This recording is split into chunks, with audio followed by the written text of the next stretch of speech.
The Bournemouth University logo and the title Eating Disorders Awareness Week 2015 is shown on screen. Text reads, Recognising, Understanding and Responding to Eating Disorders and Self-Harm by Dr. Knightsmith. More text reads, This video is part of the Equality and Diversity outreach work being undertaken at BU. The screen is laid out with a picture of the speaker in the top right hand corner above the Bournemouth University logo and the CWMT Trust Charlie Waller Memorial logo.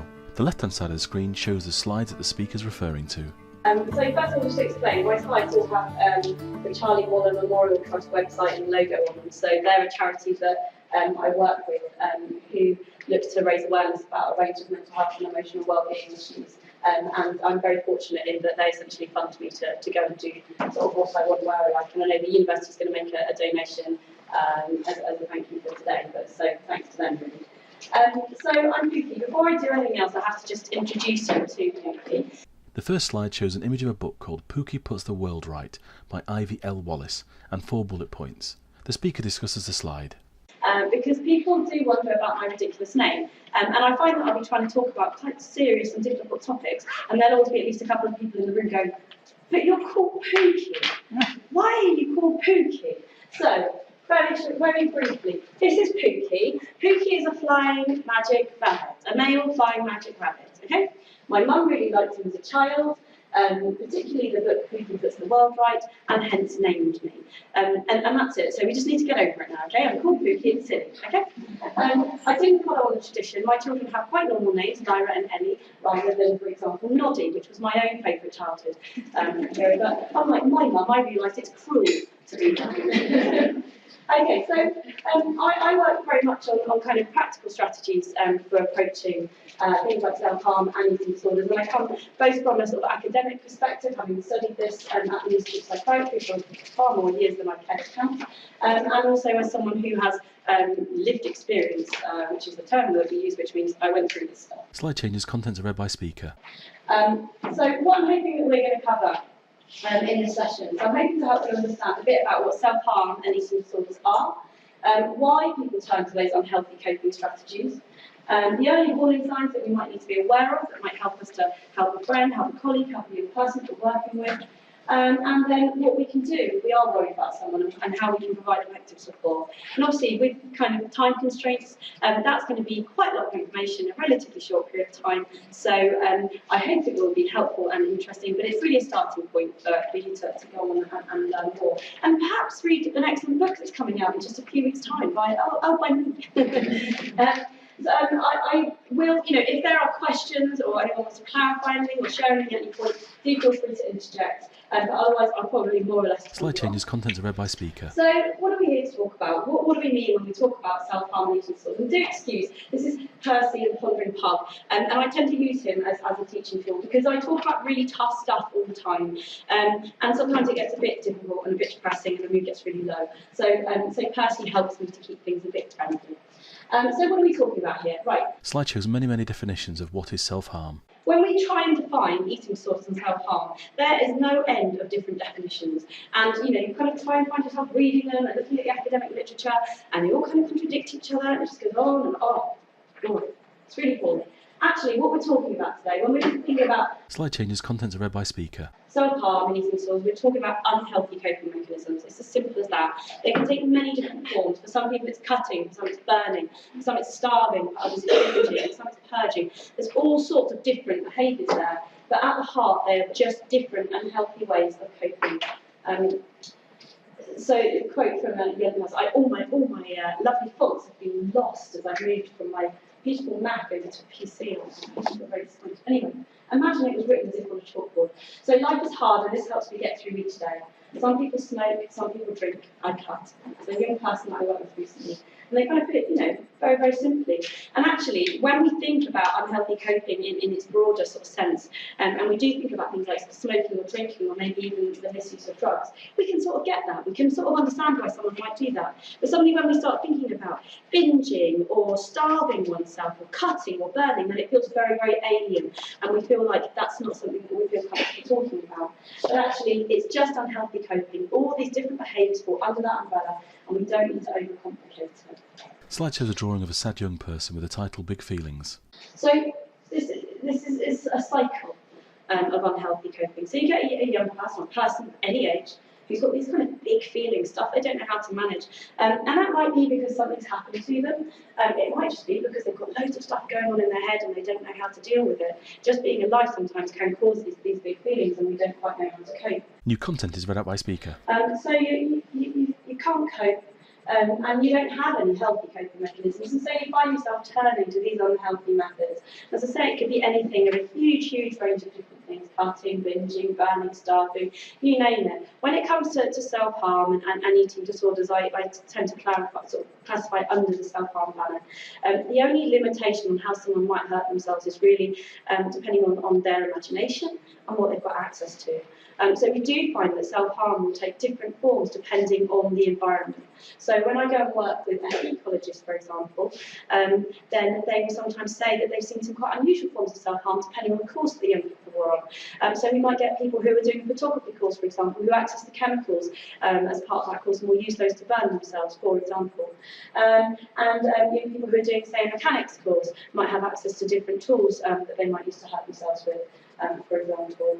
I also was told recently about a Young Offenders Institute where they had a spate of young people who broke the tines of the plastic forks and would embed them in their body and leave them to become infected, and that was how they were harming themselves, which just kind of goes to show that when everything else is removed, if you really have that urge to kind of harm yourself, and that's the way that you find that you can best deal with your feelings, that you'll find a way. They had everything removed so they couldn't hurt each other and therefore were unable to hurt themselves, but they did, they found a way. So you have these, you develop these unhealthy coping mechanisms, and actually, just for a little while, everything feels okay. And depending on how you're harming yourself, you might get high. So if you are cutting and burning, then there is a sort of physiological buzz that goes with that. A bit like taking drugs, there's a rush of endorphins and adrenaline that goes with that, and that feels good. Or it might just be perhaps you're suffering with depressive type feelings and everything feels quite numb all the time, and just for a few minutes there you feel real and alive because you're in pain. Or maybe you're suffering from really difficult emotional trauma. Maybe you're being abused, and that thought of what's going on with you is going around and around and around in your head all the time. And then when you binge, for a moment, you're not thinking about anything other than that food and what's happening right now and how you feel, and it's numbing. And maybe that's a good thing too, because just for a moment you can't think about the abuse. Or maybe you're cutting yourself and you're getting a similar feeling. Because like when you stub your toe, and when you stub your toe, you can't think of anything at that moment apart from how angry you are about the fact you stubbed your toe, and that is the only thing that you're focused on for just for a moment. And actually, if you're a young person going through really, really, really tough stuff, at that moment when you cut yourself and you get that similar feeling, that's a really good thing. That's a relief. That's a relief from the tough stuff going on. However, the difficult thing is that following self-harm or the eating disorder behaviour, then we get these feelings of guilt and of shame. So the young person will be feeling often very guilty about those behaviours. They are often aware that this isn't an appropriate way to act. I shouldn't be binging, I shouldn't be purging, I shouldn't be cutting or burning myself. And they feel bad about that. And they think, well, what would my mum think? What would my friends think? Why am I doing this? Why can't I cope in a healthier way? And so they feel really, really bad about that. And that contributes to the original kind of melting pot of difficult, big feelings that they didn't know how to manage. Final image shows a cycle from big feelings to can't cope, to unhealthy coping, to relief, to guilt and shame, and back to big feelings again. And so the cycle continues, because they haven't addressed the underlying problem, and they still don't have another way of coping. And the only way they've ever found that works is their self-harm or eating disorder behaviour, and so the cycle goes on. These slides, by the way, can all be made available electronically. Don't feel like you have to write copious notes.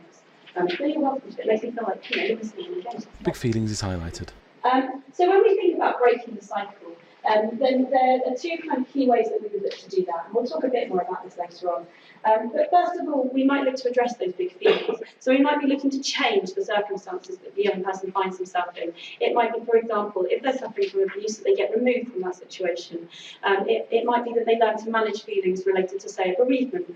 And this is often kind of the remit of your psychiatrist or counsellor, or kind of thorough sort of one-to-one work with an individual. It's often beyond what we're able to manage sort of day-to-day, if you like, as untrained professionals. Unhealthy coping is highlighted. But what we can generally all do is help with this unhealthy coping. So help to address those negative behaviours themselves and try and replace them with healthier coping.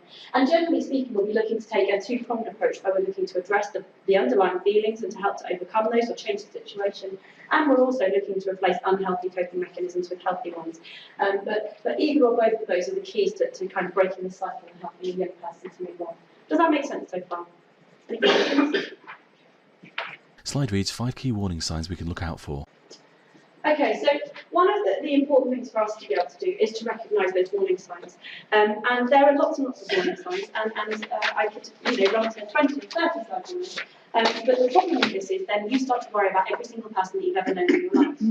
They're all suffering from one of these problems, and obviously that's not true at all. These are warning signs that you might look out for in a friend, in a colleague, in a family member, in someone that you're working with, and they will help you to spot when perhaps something isn't quite right. But actually, the thing I would say is more important than knowing these signs is beginning to sort of trust your gut, just to have a bit of a general awareness of when your gut's telling you that something's not quite right. And particularly when you know someone well, either because you've been friends with them a long time, or they're a family member, or perhaps you are a trusted adult in their life, you might be their teacher or youth worker, for example, then we do get to know young people, and we get to see when there might be a problem there. But still, the warning signs are helpful, and what will normally happen at this point is at least one person in the room suddenly thinks, oh God, I'm really worried about so-and-so after the signs, so here we go. Slide reads low self-esteem, feelings of failure, with an image of a pretty young girl with the words not smart enough, not pretty enough, not talented enough written over her. So first of all, one of the key things that will kind of underlie self-harm and eating disorders is low self-esteem, and it's a bit of a chicken and egg thing. We think of it as a big risk factor, but it's also something that we almost universally see in all people who are suffering with these difficulties. So if you are aware that someone has low self-esteem, or these kinds of feelings of failure or worthlessness, perhaps can't see a future for themselves, nothing they ever do is good enough, we do tend to all know people like this sometimes that it would aptly describe ourselves, and these are people who are much more vulnerable to these difficulties than others. Slide reads self-neglect or physical injury, with an image of a girl hugging her knees with the words written on her arms, I am a cutter, it helps me escape. Physical injury, I'll talk about a bit more in a moment, but self-neglect is something that we often will miss. So if someone becomes less kind of good at sort of looking after themselves, maybe they're just, they used to be quite careful about their appearance, and they become less so. Perhaps they're not kind of keeping themselves quite as hygienic as they once had, or maybe they're doing things like denying themselves sleep, or just generally not really looking after their own health and well-being. Then that can be a problem when someone essentially doesn't see themselves as worth sort of looking after. And equally, that might be someone who doesn't seek attention, or medical attention if they've got injuries, for example, that kind of thing like that. That's a problem when someone's just not looking after themselves in that way. And then physical injury is obviously a potential clear indicator for self-harm. Slide reads, is it self-harm, and shows an image of a bandaged wrist. So what often people will say to me is, well, how do I know if I'm seeing an injury on a friend, on a colleague, on whoever, that's self-harm? How do I know that it's not just an accident? And there are 3 things you can look out for. So one is that you get told an unlikely story. New content read by speaker. So your friend has a cut on their arm, and you say, oh, that looks pretty nasty. How did you do that?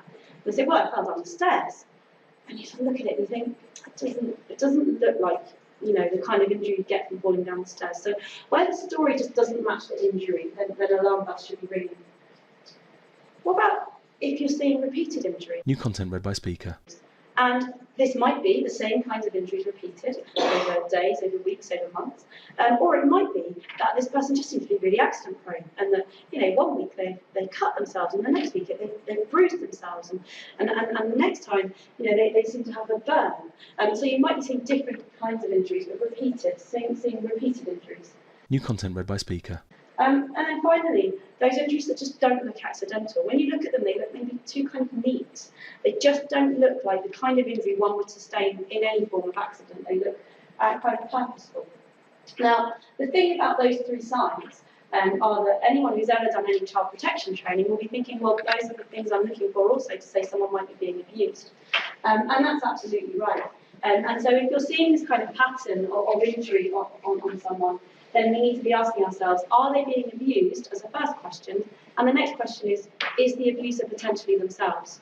And sadly, one thing we will often find is that we'll get the 2 things alongside each other. So people who have been or are being abused are very much more likely to go on to abuse themselves. And so often we'll see those things right alongside each other, sadly.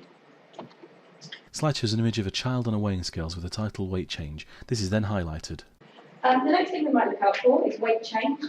And notice that I say weight change rather than weight loss. So when we think about eating disorders in particular, you say eating disorder and everyone thinks anorexia. So anorexia is when we have very significant weight loss and people become very emaciated, very thin. It's in the headlines all the time. It's the illness that gets the most research funding. My entire PhD was funded off the back of research funding into anorexia specifically, and that's not uncommon.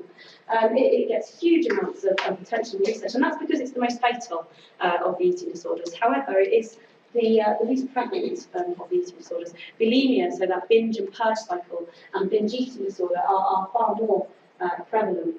So we might be seeing someone losing weight, we might see someone gaining weight, we might see a cycle of weight loss and weight gain. But essentially, where weight isn't doing what we expect it to do and it's not remaining stable, then that can be indicative of an underlying issue.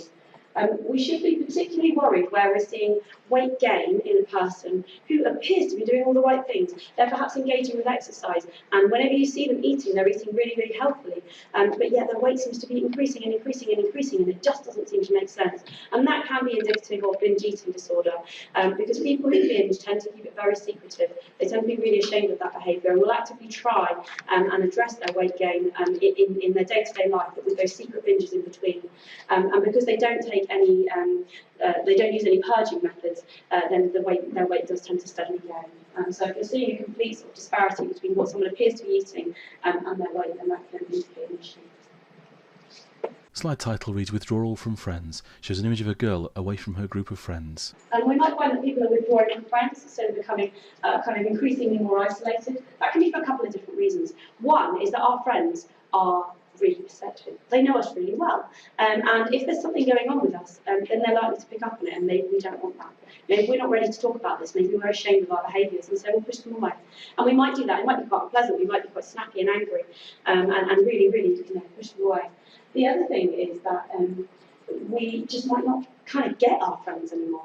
The things that made us sort of friends in the first place, the things that we used to talk about and do together, perhaps if we're suffering with self-harm or an eating disorder, we might not be engaging in those activities and those thoughts anymore.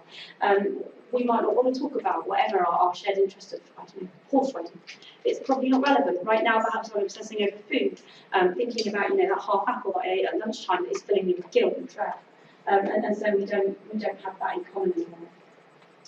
And the other thing we find in terms of that friends might pick up on is that a person who is suffering with self-harm or eating disorders will often take great lengths not to change in front of other people. So that might look like dropping out of sporting activities where we might be expected to change or shower in front of other people. Or it might look like just not going out with our mates at the weekend where we might kind of change in changing rooms when we're close and such. So that's one of the ways in which we might try and hide weight loss, weight gain, injuries to the body. Slide shows an image of a young girl crying with the title Nausea or Physical Pain. Another thing we'll see is nausea or physical pain. We tend to see this more in younger children, but it can be at any age. So where kind of underlying sort of issues of depression or anxiety are played out in a very, very sort of physical way. And we can often be really dismissive of this and say, oh, it's psychosomatic. So that kid who constantly gets a tummy ache whenever they're meant to be going to school on a Wednesday because they have maths first lesson, they go, oh, it just doesn't relate to maths. And maybe that's true, but that doesn't mean the stomach ache isn't real. And this can be a very real issue. Where we see repeated sort of nausea or physical pain of any kind in a young person, and there's no clear underlying physiological cause, it can be that there is an issue related to their mental health in the life. Slide shows the words why. So why? Why do people develop these issues? So we kind of know what they are a bit and what we're looking for, but why? Why would someone do this? So all these behaviours, what they have in common is they feel very much, particularly to an outsider, like someone is driven to do it and they're choosing to starve. It's certainly the first time, choosing to binge, choosing to cut yourself or burn yourself. And you might end up in this cycle where you're driven to it and it's no longer within your kind of power to break that cycle, but you kind of enter into it. So why? So what I'm going to play you now is a short video to give you a rest of my voice. Give my voice a rest before it completely disappears, which it's doing. And this will help you to understand a bit more about eating disorders. It's told from the point of view of a young person who suffered. This video is one that I would confidently use with young people or with parents or in any setting, just so you know, because some of the videos I use sometimes, I think they're okay in this setting, but perhaps not when working with vulnerable people. So yeah, food for thought. A video is shown on the screen with the title Troubled Minds. The animation starts showing a girl sitting on a bed in her bedroom. Very vivid memory of sitting alone in my bedroom and was saying to myself there was something very wrong with me. It was like a sudden, very vivid awareness. It was something almost intangible, but I felt it very strongly within me. It felt very much like I was living in black and white, while the rest of the world was living in colour. It's strange, I've never The girl is then sat in a classroom and walks towards the screen. ever felt like I belonged anywhere at school, amid friends, or teachers, or in the classroom, or at home. I always felt once, twice removed from people.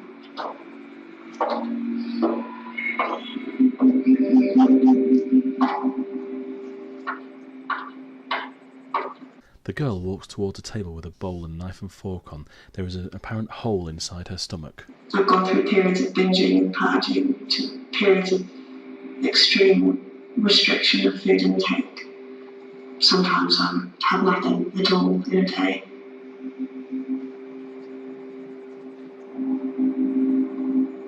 I did want to reduce myself in size, but it wasn't to fit my clothes, it wasn't to look good, it was to disappear. It shows from the inside of the wardrobe. It was to take up less space in the world.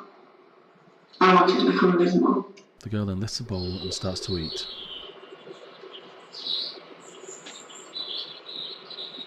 I became incredibly good at She's now on a stage dancing. adopting a mask to the outside world because it was the only way of really existing in it. I had to present a face that was compatible with the rest of the world. I became a master at projecting this image of myself. If you had been in my head or in my skin, She's then sat back at the table. what you would have heard or seen would have been, I am terrified. Camera zooms inside her head. I can't stand to live in my skin. And I'm so alone, and I don't know how to voice this. And yet, no one did see it. Camera zooms back out and the screen fades to black. She's now in bed. When I began to resort to sleeping to cope, then it began to feel like rather than it being my decision, the sleep began to control me, and I would literally feel dropped. She awakes startled. Couldn't for the life of me keep my eyes open, keep my head up. Quite often, very violent nightmares. She's now in a dream world. Over and over, walking to the top of the stairs in our old house and throwing myself down. And the impact was never being violent enough. And so I would have to climb back up the stairs and calm myself down again, over and over and over again, all night, for years. I tried sleeping. Camera zooms away from her house. With awareness comes the taking of responsibility. Wanting to die and kill myself is so simple. She's now sat back on her bed. It's the not wanting, it's the deciding that actually I want to live and give this my best shot. That is so much more difficult. The video ends. So not the most uplifting of videos there, but I think quite a helpful insight. Really helps you to understand a little bit about what that might feel like and how, what someone might use those behaviours. The screen now changes to the title Common Triggers, showing a young woman looking out of a window. One thing just to really take away from that video, I think, is what she says right at the end about how difficult that recovery process is. So what often happens is that if someone is suffering from an eating disorder or self-harm, often those are issues which are quite physically, visible. So we might be seeing cuts or burns or scratches or bruises or weight loss or weight gain, and that during the recovery process that young person's weight might be restored, that those wounds become healed, but usually the body is quite a few steps ahead of the mind, and so they look okay and everyone thinks, right, they're all right now, and the support drops away. Both any kind of therapeutic intervention they've had, and also just the support of family members, friends, colleagues, because everyone thinks they're all right now, and we all sort of heave this sigh of relief. But actually, what's the reality for that person is that they still have those demons in their head. They're learning to cope with them, but that's quite a long journey, and they no longer have the unhealthy coping mechanism they used to use anymore. They're no longer starving. They've learned not to cut and not to burn and not to binge or whatever it might be. And so actually that battle's somewhat harder at this point than it ever has been before. So even though they look like they're doing okay, and they'll often be putting on a very brave face, it's really, really important that we don't allow that support just to quickly drop off, and that we do in those sort of coming weeks and months continue to offer our support and help. The bullet points: bullying, exam stress, breakup, bereavement, friends or family, and failure come up on screen. Okay, so coming back to common triggers. So we talked briefly already about bullying and exam stress being common triggers. Another one is breakup. So that might be breakup, sort of peer-to-peer breakup, or it might be breakup within the family. People who are going through difficult times at home, separation and divorce can be difficult. Bereavement can also be a common trigger. And when we think about bereavement, it's important that we bear in mind that doesn't always necessarily have to mean a death. So sometimes the loss of a loved one because perhaps they moved overseas or perhaps following a divorce, we will often sort of go through, a sort of loss and grieving process following that. If there are friends or family going through these issues, then that is also a fairly common trigger for young people. And that's for a couple of different reasons. One is just that it's really stressful. Knowing someone who's going through this is really, really stressful. And so we might find ourselves needing to find ways to cope, and we may cope in unhealthy ways. It might be because our friends told us, I was finding things really hard to cope with, and then I started binging, cutting, burning, whatever, and I felt so much better. And that might plant the idea in our mind, and we might, at a time of crisis ourselves, try it. And the other reason is that often, increasingly so, there's really good support available. And people see what great support their friend or their family member got when they cut, when they burnt, when they took an overdose, and they think, I really need some help like that. And they don't know how else to access it, because what we're not great at doing, we're not great at signposting how to get support. And so people learn, well, I know I can get that support. What I need to do is take a load of paracetamol, end up in A&E, and then I will get that support that I need. And so it can be kind of a learning behaviour that way. And then finally, a very common trigger, particularly amongst very high-achieving individuals, is failure. So for people who haven't really experienced failure or difficulty before, that first time can be a really, really big deal. And this is something that commonly will happen also at university. So it might be, people who have gone through school and they've done really, really well, and then they come to university and it is a completely different setup, and maybe they find it a bit harder, and they have that first taste of not actually doing 100% okay. And that can be really, really difficult to stomach if you've not been used to it and you've not learned how to manage it. Slide changes with the title Common Motives: control, punishment, feel cared for, physical versus emotional pain, appear ugly, and now, the feel number real. one reason that people give for self-harm and eating disorders, why they find them to be a good thing, is control. Above all other reasons, that's the reason that people will give. I think I've been an audio recording here, which might be great. The day I realised that nobody could take control of my body but me, I felt really powerful. In the past I'd been weak and other people had controlled my body, but now it's mine. I can care for it if I want to care for it, and I can hurt it if I want to hurt it. It's mine. So I do loads of work with young people, lots of focus groups and interviewing and stuff, and so any kind of quotes and things that you hear are all just directly from them often. In my voice, unfortunately. So control is number one thing, and that might be because someone has a very chaotic lifestyle, maybe loads of stuff's going on that they're really uncomfortable with or don't know how to manage, or it might just be that they feel that everything is being controlled by someone else, and they just have a little bit of something that's theirs, and that might be through their exercise, it might be through harming their body, it might be through what they eat or what they don't eat. It's just that little bit of something that's just theirs to control, and no one else can do anything about it. Another common motivation is to punish oneself. So it might be that someone might punish themselves if they're not living up to their own sort of standards, maybe academically, maybe sporting, maybe just in general life. They feel like they're not good enough, so they punish themselves by starving or by purging, by cutting, by burning. Or it might be that they have learned they deserve nothing more than to be punished because they have a history of abuse. And it's really common for us to find that if someone has suffered from abuse, that where the abuser leaves off, the young person or the person will pick up that themselves and become their own abuser. It's really, really common, unfortunately. To feel cared for. This is really sad. We used to think of this as being the kind of, the reserve, if you like, of those people who were suffering from neglect. So kids who are already on our radar in terms of child protection issues, who were, being very, very poorly cared for at home, and they might cut or burn themselves or use food as a way of accessing the time of a trusted adult, in order to, having someone actually kind of tend to a wound when you're not used to being cared for in any way. They won't even make sure that you've got clean clothes, for example. That's quite motivating.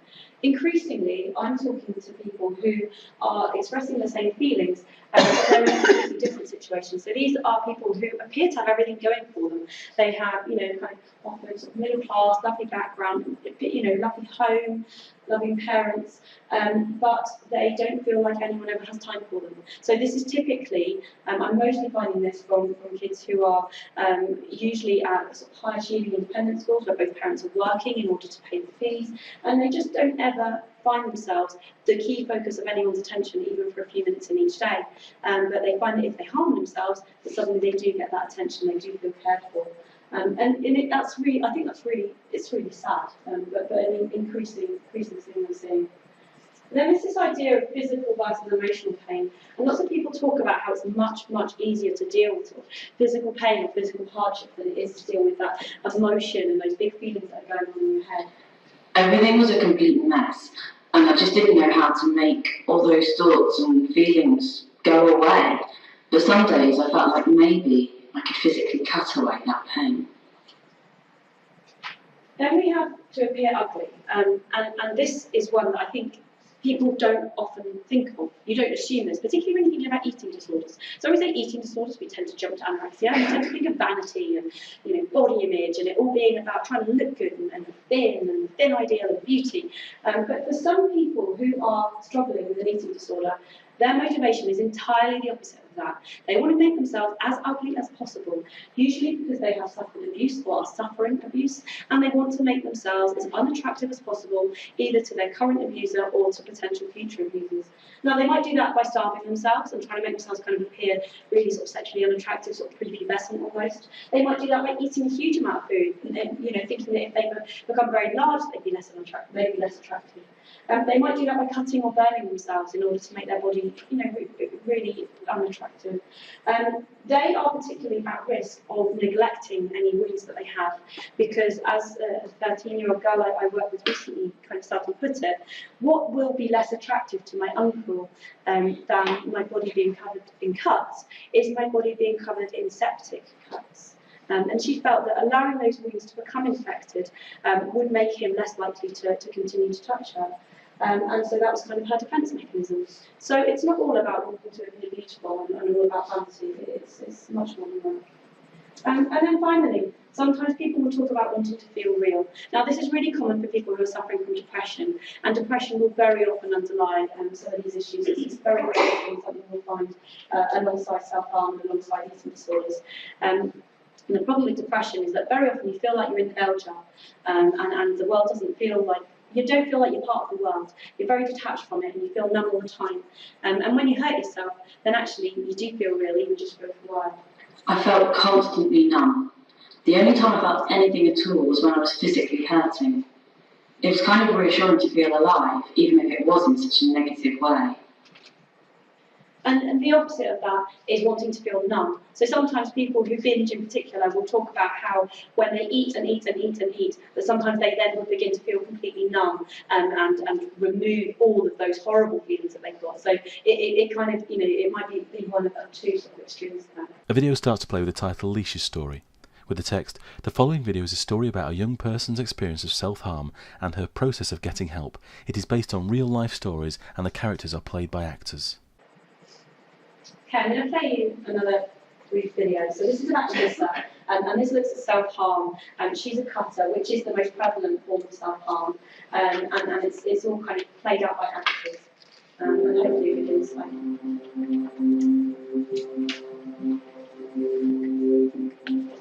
Well, in the beginning I didn't really cut myself that much. Alyssa's sat in her bedroom talking to camera. But every time I did, it seemed to make me feel better. I don't know why really. I guess it was a bit of a relief. So I kept doing it. And the more upset I would get about my dad not being around and stuff at school, the more I would do it, and then pretty soon I was doing it almost every day. I hid it from everyone, even my best friend Lucy. Lucy talks to camera. One day when she pulled up her sleeves, I saw her cuts. She didn't realise I'd seen them. I knew she was stressed, but cutting herself? I never would have thought she'd do that. I didn't say anything to anyone. I was worried Alyssa would be angry at me if I did. Alyssa's mother talks to camera. Well, as a mother, you don't want to think that your child is unhappy. But I knew something wasn't right. She was becoming withdrawn and her behaviour was going downhill. And her attitude was becoming so negative. Anyway, it was around there that I noticed that she had some marks on her forearm. And I knew that was a real problem. I kept trying to talk to her about it. And she'd just come up with these little excuses. Or she'd get really angry and just tell me to back off. And then I'd get really, really frustrated and then out of desperation one day I just came out with it. I said, have you been cutting yourself? Is that why you've got those scars on your arms? Tears started rolling down her cheeks.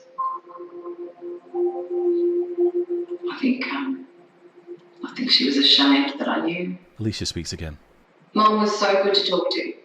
She didn't make me feel stupid, she just sat and listened. Once Mum knew, I felt I could tell Lucy. And it turned out she already knew. I was so surprised. A few days later, Mum booked me in to see a counsellor. I didn't really want to go at first, but I thought I would give it a try. Partly just to get her off my back, but I also knew I needed to get some help. Alicia's counsellor talks to camera. When Alyssa first came to see me, she was pretty uncomfortable, but that's not unusual. Talking about what's going on with someone you don't know can feel a bit strange at first, but after a while she would begin to say more, ask more questions, and I guess become a bit curious about how things could be different for her, how she could actually give up cutting. Knowing that our sessions were confidential also helped her to open up. But because self-harm was involved, we did have a discussion early on about ensuring Alyssa stayed safe. And if I was concerned that she was at risk of serious harm, then she knew that I would need to talk to someone about it in order to keep her safe. Alyssa's cuts went deep and didn't require medical attention, but I needed to know that she was looking after them and knew what to do. Alicia speaks again. It took me a few sessions to actually start telling her stuff. But she wasn't shocked or surprised when I started talking about my cutting. In fact, she asked me lots of questions about it. She gave me some ideas of what else might help, like writing down my thoughts when I'm feeling stressed, or even just getting out of the house makes a difference. And now that I've told my mum, just talking to her really helps. Amy talks to camera. I found these sites which talk about how to help a friend who was self-harming. It's not just about telling her to stop. It's more about being there to listen when she gets stressed and making sure just to do normal stuff together. Alicia's mum talks again. I've really seen Alyssa change over the last few months, and I'm beginning to understand more how it all works, why Alyssa gets stressed and what makes her cut. I think the big thing for me though is how I can help her. If she feels overwhelmed, I just try to do things with her, even simple things like go to the movies or go for walks. I mean, Alyssa's got a long way to go, but she's on the right track and I'm really proud of her. She knows that she can't do it on her own, but she's working really hard at it and that takes courage. I'm really hopeful about her future now. Screen reads 4 helpful responses. Number 1, listen. So I think, that gives a bit of an insight. And again, that's a really nice, kind of safe, accessible video that's produced by Headspace in Australia, who has some great resources if you find yourself in a situation where you want to share stuff that's safe. So they started to talk in that video a bit about, how we can help you respond and what Alyssa's friend and my mum and her counsellor were able to do. And I tried to distill this down into kind of 4 helpful responses that you might have as a colleague, as a friend, as a trusted adult in someone's life, because that's kind of what I like to be practical. So the number one thing that we can do if we're worried about someone's mental health, whether it's an eating disorder or self-harm or another mental health issue, is to listen to them. Text on screen says, listen and make me feel listened to. Anything else is a bonus. So when I speak to people, then they tell me that the most important thing for them is to feel that they're being listened to. And often we worry about constraints of time, and we think, that sounds like quite a big commitment. But actually, it's not about how much time we spend listening to someone. It's about the quality of that interaction, and then really feeling like, right at that moment, that they're the most important thing, and we really care about them. Lots of people worry about how to have that conversation. So if you find yourself in a scenario that you're worried about a friend or a child or someone, then it's hard to know, well, what's the way in? And actually, it's not that complicated at all. Sorry, I do love my video clips. This is quite a short one by Time to Change about how we might start the conversation. And this is one that's helpful more broadly as well. Some good ideas. A film starts with a text, talking about mental health doesn't have to be scary. Text reads, here are some of our top tips to start your conversation. Number 1. A few small words. He's then transitioning to John. You don't need to be an expert to talk about mental health. Just a few small words, asking someone how they're feeling can make a big difference and can start them talking if they weren't feeling able to. Some people might want to talk and other people might not, but they will certainly appreciate the fact that you actually cared enough to ask them in the first place. Number 2. Avoid cliches. Roisin then talks to camera. Using words like chin up or it'll pass really won't help. Just being non-judgmental and open-minded, letting someone talk is what we really need. Not everybody's going to have the answer, but just talking about it and having somebody to listen really helps. Number 3. Find out more. Shia then talks to camera. If you're feeling awkward about starting a conversation, finding out more about mental illness might be a really big help. Educating yourself, learning more about what a person is going through. It might be a way to start the conversation with a little bit more knowledge, and they'll really appreciate that you took the time to learn more about them. Number 4. Give them time. Lol then talks to camera. Little things can make a big difference, even just sending a text message to somebody. Sometimes people aren't always there to be talking face to face and they might not be ready for it, so sometimes just a simple text might be enough. They may not get back to you straight away, but at least they know you care. Number 5. Don't just talk about mental health. Nikki talks to camera. Don't forget, don't just talk about mental health. That isn't the only part of a person. Talk about your standards, talk about what you did last night, talk about all the things you normally do. Be as normal as you can. We don't just want you to focus on the mental health issue. Text reads, don't be afraid to talk about mental health. The It's Time to Talk, It's Time to Change logo is shown on screen, and find out more at timetochange.org.uk. So some really kind of straightforward ideas there, and I think that the key thing to take away from that is that we shouldn't be scared to start the conversation. There's a reason why we're friends with someone, and we should just continue to be their friend essentially.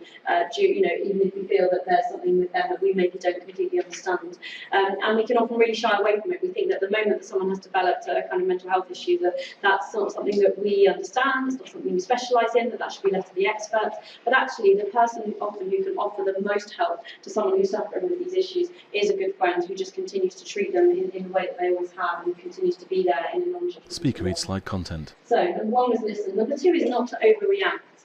Now, this is really key because it's very difficult to come forward and talk about your issues if you fear that the person you talk to is going to completely catastrophise it. If you tell them that I'm cutting and they think that you're trying to take their own life, for example, or if you tell them that you've been perhaps restricting your food intake and they suddenly, they really sort of blow it out of all proportion. So really important to kind of take... Slide reads, what to say with a green tick. How can I help? Thank you for telling me, and I care. A sort of supportive and measured response, even if inside we're really, really panicking. And that can happen. It might be that someone tells you they've taken an overdose. And what you want to say is, ah! But actually, it's okay. Just calm call the ambulance and you do it in as calm and measured and any way as you can. It's really important that we just are supportive and respond as calmly as we can. So what we would say, in this situation, someone tells you, starts to open up to you about their issues. So the first thing we might ask is, how can I help? And we'll look at that a bit more in a moment. But actually just actively asking that person, what can I do to help you? What are the difficulties here? Is a really, really good starting point. The next point is to thank them for telling you. And this sounds like a very strange thing to say, but when someone opens up to you about their mental health issues, with self-harm, eating disorder, and another issue, then they might have taken weeks or months to build up the courage to have this conversation. And the fact that they've chosen you and they feel that they can confide in you is a really big deal. And we ought to acknowledge that. And the next thing is to let them know that you care about them. So we talked earlier about how one of the kind of warning signs or risk factors was low self-esteem. And for people who have low self-esteem, they will often go around each day assuming that no one cares for them, assuming they're not worthy of support, and they're not worthy of love or care of any kind. And so they will not assume that you care for them, even if you are, a close friend of many years, for example. And so it's important that we just put that into words and action, and showing them that, yes, I do care about you, yes, I do want to support you, and yes, you do deserve care and support and love of other people. Slide reads, what not to say? OMG, why, and stop. So what not to say? So, oh my God, we shouldn't be going there. We need to be calm, supportive, and caring, but not in an overbearing or overdramatic way. You shouldn't ask why. So we talked a bit in this session about some of the reasons underlying mental health issues, such as self-harm and eating disorders, and we might be intrigued to understand those, and a therapist or counsellor might begin to explore those later on. But in the early stages, that question is not a helpful one. The person who you're talking to is unlikely to know the answer, they're unlikely to be able to access that, and right now what you want to do is keep them safe just for now. Keep them safe for the next hour, for the next 24 hours, have a think maybe about the next week if you're feeling really ambitious. But asking them why and understanding all the underlying stuff right at this moment isn't so helpful. And then finally, you must never ask someone to stop. That can be really, really dangerous. So if someone is self-harming or using another sort of coping mechanism related to food, then expecting them to stop sets them up for failure, which can fuel those behaviours, or it will just mean that they will revert to a different behaviour. So perhaps they'll stop binging, but they'll start cutting. Perhaps they'll stop cutting, they'll start using alcohol. They'll tend to just move on until we replace the unhealthy behaviours with healthy ones, and we work with them on that. Then they all tend to just cycle through different unhealthy ones. And sometimes the result of asking someone to stop can be quite catastrophic. I spoke with a boy recently who explained this really beautifully. He said that he felt like he was a balloon. He had a really difficult life, he was in care, and he said, there's all this different stuff going on all the time, and I feel like I'm a balloon, I'm blowing up and up and up and up. And when I cut myself, then I release the valve on that balloon, and it goes down a little. If I didn't cut myself, the balloon would just blow up and up and up, and then it would burst, and I wouldn't hurt myself anymore, I'd kill myself. And so he really felt that for him, his self-harm was helping him to manage and get through each day, was the thing that prevented him from taking more drastic action. So we must be really, really careful when we ask people to stop, and that needs to be something we approach over time. Speaker reads point on slide. We should be offering practical support. So we might not be the psychiatrist or the counsellor, but we can offer practical support on a day-to-day basis. So we come back to this question, how can I help you? Slide reads, how can I help? With 3 bullet points, eat with me, stick with me in stressful situations, and help me access the support I need. And what often happens when we find out that someone's got one of these issues is that we kind of go into rescue mode and think, what websites are there, what support's available, what interventions might be put in place, what can I do? And what we forget to do sometimes is just say, what can I do to help you? And to work through it together. And that can take on many, many different forms, and it will depend on the individual, on the circumstance, and your relationship with them. But what can often help is to think with them about what a typical day might look like, and what are the trigger points, what are the barriers they're facing each day, which are the bits that make them feel really sad or scared or lonely or angry or whatever it might be. So there's loads of different things they might come up with. It might be that they're really struggling with food at the moment and they'd like you to sit and eat with them, for example. They might not, that might be the last thing they want. But that's kind of an example they might come up with. They might say, I find certain times really, really hard. Can you make sure you're there just to help me? Some people, for example, will have underlying anxiety in very crowded situations, and they might find just having a friend nearby might help to quell that panic. Or they might want you to help them by going to the GP or going to a counsellor and helping them to find out what support's available and to be alongside them as they begin to access that support. Though the answer to that question will be completely different for everyone, but the point is to ask it. It always doesn't matter what the answers are. You're looking for practical things that you can do with that person. Slide reads, when I reach crisis point, I will 1. Start with the least invasive. 2. The sort of thing you can do in the street. 3. Work your way up. 4. Always include a 24-hour helpline. 5. The final strategy is your nuclear option. Another thing you can do is help them put together a kind of card for them to carry around. So if they are at a point where they're beginning to want to change those behaviours, then you can work together to think of the different things they might do at that moment when things are really tough. Because what happens is, at that moment when we would normally turn to binging, to cutting, to burning, to starving, whatever it might be, then we can't think about anything else. And having a kind of little crib sheet that we carry around with us can be really, really helpful. And so I kind of encourage people to carry it around, write it on their phone, or have it in a little card in their wallet. Slide shows a title Alternative to Self-Harm Interactive PPT with a web address www.inOurHands.com/free-resources. And the kind of things you put on there can vary, it depends on the individual, but there's loads of ideas in this resource on my website.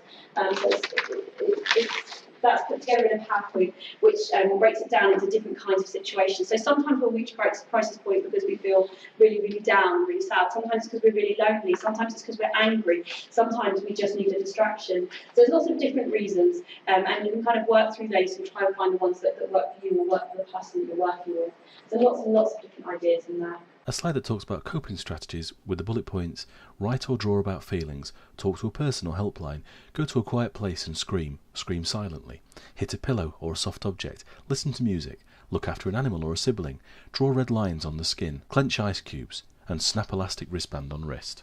And some of them I like to hear, but I won't go through them. Essentially, there's lots and lots of different strategies. They're going to be different for everyone, and they'll probably change over the course of recovery as well. So that's the other thing, is that when we're thinking about these, things we do at crisis point moments, then they might look one way 1 month and look completely different a month later. So we need to keep revisiting them, find out what's working, and remove the ones that aren't. Speaker reads out final point. Finally, it's really important that we care out loud. Now, this sounds like a very funny thing to say, but as I said before, the people who have got this really low self-esteem, they just don't think of themselves as lovable, they don't think they're worthy of support or care. And so we need to be really careful to proactively let them know that we do care about them. The words "I love you" are pinned to a washing line. And depending on your relationship with that person, it might not look quite like this. We have to be careful about professional boundaries, of course. But if it's a friend, it is really important that they know that, yeah, you really do care about them. And if you're working with a more sort of professional boundary relationship, then it would be about pointing out to that person that, look, you're supporting them because you think they're a valuable person and they're worthy of your time, your effort, your energies, and not just because it's your job, because that's the other thing more. Slide title changes to "If you remember 3 things." Speaker reads out the points. So, a lot of information in a relatively brief period of time. I'll distill it down to 3 points so that you've got something to go home with. So first of all, self-harm and eating disorders, they're coping mechanisms. They're nothing more complicated than that. Don't be scared by them. Don't think it's not something that you can talk about or manage in any way. They're just coping mechanisms. They're the way that some people get through each day. Next, it can be really hard to stop. So we need to be really kind of patient and careful about that. It can take time. It's a process. And finally, in terms of how you can help, no matter what your relationship is to the person in question, the most important things that you can do is to listen non-judgmentally and supportively, and then ask this question of how can I help you? That question, how can I help you, and exploring the answer with them in a practical way is often a really, really good first starting point. Slide title reads "Further sources of support" with the web addresses selfharm.co.uk, cwmt.org.uk, youngminds.org.uk, b-eat.co.uk, mind.org.uk, and childline.org.uk, indoorhands.com, and the email for Pookie at inourhands.com. Okay, so there's lots of support available from a wide range of websites, and as I think I mentioned at the beginning, you can also look out for a book should you wish to read it. My website is this one here, so inourhands.com, and there's quite a lot of resources there related to self-harm and eating disorders and other issues as well. I also highlight books that I recommend, and there's a lot of videos on there that you might find helpful as well. I hope it's helpful, and good luck. Text on screen reads, "If you would like to find out more about the dignity, diversity and equality work at the university, please contact Dr James Pelfman K, Equality and Diversity Advisor, email diversity@bournemouth.ac.uk, www.bournemouth.ac.uk/diversity. The Bournemouth University logo is shown on screen.